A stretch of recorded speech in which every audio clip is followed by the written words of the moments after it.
Brought to you by TechnoSpark 20 series smartphones. Delhi नगर निगम के स्कूलों में बच्चों को किताबें और अन्य जरूरी सामान ना मिलने के कारण हाई कोर्ट ने आम आदमी पार्टी और दिल्ली सरकार को फटकार लगाई है। इस पर और बातचीत करने के लिए मेरे साथ हैं वीरेंद्र सचदेवा, दिल्ली बीजेपी चीफ। तो सर, कल हाई कोर्ट ने फटकार भी लगाई, अरविंद केजरीवाल को यह भी बोला कि आप अपना निजी हित आगे रख रहे हैं राष्ट्रहित से। मात्र फटकार नहीं लगाई है, कड़ा संदेश भी दिया है कि आप सत्ता के मद में अंधे हो रहे हैं, आप सत्ता के स्वार्थ में दिल्ली को लूटने का काम कर रहे हैं और कोई कारण नहीं है कि आपको इस पद पे बने रहना चाहिए। इतनी कठोर टिप्पणी के बाद भी बेशर्मों की तरह अरविंद केजरीवाल अभी भी मुख्यमंत्री पद पर बने हुए हैं। एक व्यक्ति जो लगातार भ्रष्टाचार के कारण न्यायिक हिरासत में है, जिसकी वजह से दिल्ली का प्रशासन प्रभावित हो रहा है, क्या कारण है कि वो कुर्सी नहीं छोड़ रहा? वो जो भ्रष्टाचार का कारण है वो बंगला, जिसको दिल्ली की जनता के टैक्स के पैसे से लूट के बनाया गया है, वो जो भ्रष्टाचार का सिस्टम है जो दिल्ली सरकार के अंदर पैदा है, दिल्ली नगर निगम को लूटने का सिस्टम है, वो अरविंद केजरीवाल को कुर्सी ना छोड़ने के लिए मजबूर करता है। लेकिन कल की इस टिप्पणी के बाद मुझे नहीं लगता कि कोई जमीर वाला आदमी एक क्षण भी कुर्सी पे बने रहेगा। स्टैंडिंग कमेटी को लेकर भी बोला गया और दूसरी तरफ आम आदमी पार्टी का ये आरोप है कि जो एलजी ने 10 एल्डरमैन गलत तरीके से नॉमिनी किए हैं कि वो कारण है कि सब जो काम है रुके पड़े हैं। स्थायी समिति का कोई कारण नहीं है जिससे बच्चों की शिक्षा पे प्रभाव पड़े। स्थायी समिति का चुनाव रोकने के लिए दिल्ली की मेयर सुप्रीम कोर्ट गई थी, आज तक सुप्रीम कोर्ट ने स्टे नहीं दिया है। स्थायी समिति के चुनाव पे कोई बार नहीं है, महापौर को सिर्फ एक ऑर्डर निकालना है कि इस तारीख को स्थायी समिति का चुनाव होकर चुनाव हो जाएगा। लेकिन दिल्ली की मेयर को कंट्रोल करके अरविंद केजरीवाल दिल्ली नगर निगम को लूटने का जो खेल खेल रहे हैं वो स्थायी समिति नहीं बनने दे रहा है।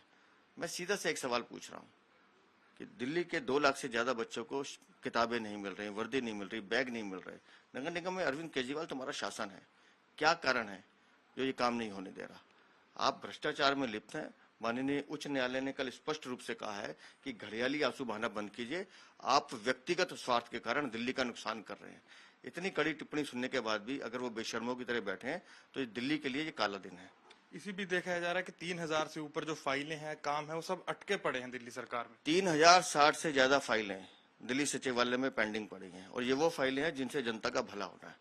ये वो फाइलें हैं जिनके लिए अरविंद केजरीवाल, आतिशी, सौरभ भारद्वाज शोर मचाते थे कि एलजी अप्रूवल नहीं दे रहे। एलजी की अप्रूवल देने के बावजूद भी वो फाइलें वहां साइन नहीं है। इसमें वो फाइलें हैं जिसमें बाढ़ नियंत्रण के लिए बोर्ड बनना है। दिल्ली ने पिछले साल बाढ़ का आतंक देखा है, लेकिन वो फाइल टेबल पर पड़ी है। और संयोग देखिए कि जैसा अरविंद केजरीवाल और आम आदमी पार्टी का चरित्र है 420 का, अरविंद केजरीवाल की टेबल पे भी 420 फाइलें ही पेंडिंग पड़ी हैं। तो सीधा सीधा दिखाता है कि धोखाधड़ी और अरविंद केजरीवाल का कैसा खूबसूरत संयोग है। इस बीच देखा गया कि भारतीय जनता पार्टी की तरफ से कहा जा रहा है कि मुख्यमंत्री इस्तीफा दे, वहीं दूसरी तरफ देखा जा रहा है कि मुख्यमंत्री इस्तीफा तो नहीं दे रहे हैं, सरकार भी चला रहे हैं।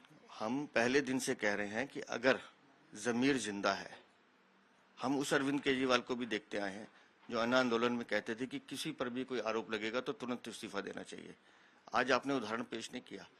अब तो ब्लेम भी नहीं, आपको जो न्यायिक हिरासत में भेजा है वो माननीय कोर्ट ने भेजा है, सबूतों के साक्ष्य के आधार पर भेजा है। उसके बावजूद अगर आप इस्तीफा नहीं दे रहे हैं तो सीधा सा मतलब यह है कि आप भ्रष्टाचार में इतने अंधे हो गए हैं कि आपको व्यक्तिगत मान मर्यादा का कोई लिहाज नहीं है, आपको सिर्फ दिल्ली को लूटने का काम करना है।